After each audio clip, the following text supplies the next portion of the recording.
Hello and welcome. So excited to be here and sharing out a little bit from our Data Trailblazers bootcamp last week. It was a phenomenal time talking about creating and iterating data visualizations, which then obviously brought up the question of technology and how we help our students make sense of what data they're graphing and how to make those graphs and how it fits into our technology. And we got on this great conversation about case cards and what are case cards and how we can help our students make sense of case cards and things like that. And I just want to point out a quickly like, okay, well, what do I mean by case cards? So here is a data set from Codap. Codap is one of the great technology platforms that we can use that is all centered around getting kids exploring data and really using their visualizations to explore data. That's a different topic. We talked about that last week, and we're going to be talking about that more coming up this winter. But back to what I'm talking about, case cards. Okay, so this is often how we look at data. It's set up in a data table. CodeApp has some great features that it helps you see these nested components of the data table. Don't get too worked up about that piece if you're not familiar with CodeApp. But what I want to point out is, so we often look at data in columns and rows, but each row is actually a case. A case is a particular observation that we have made where we've recorded the value for all of our different attributes or variables. And many of the graphing programs are set up in a way so that you can actually see the case card. And what that's intended to do is help our students get a little bit of a better sense of what do we have information of, what's happening, what's going on.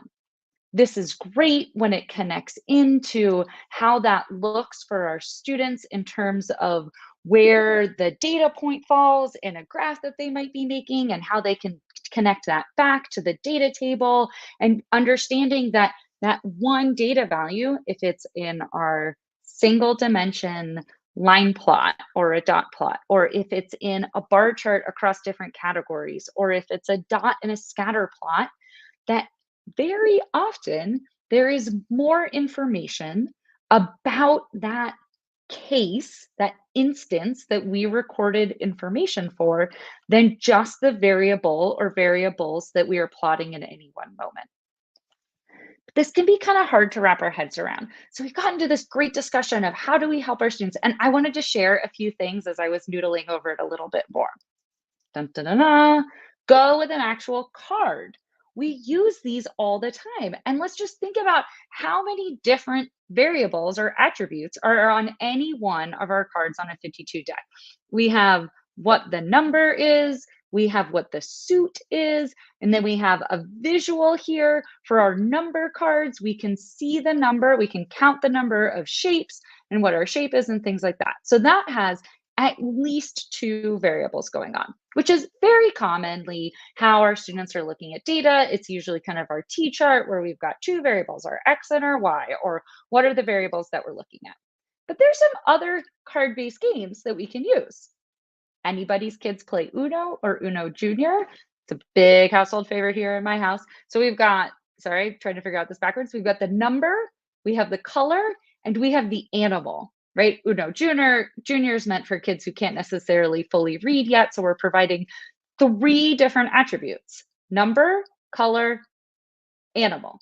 So you could get out a deck of cards and have your students sort them by one of those attributes. Or, oh, I love this game. I'm not paid to tell you about any of these games, but I love this game. It's one of my favorite things in the entire world where you're trying to find sets or groupings of things. Fantastic. Sorting, grouping, filtering, these are really important data moves.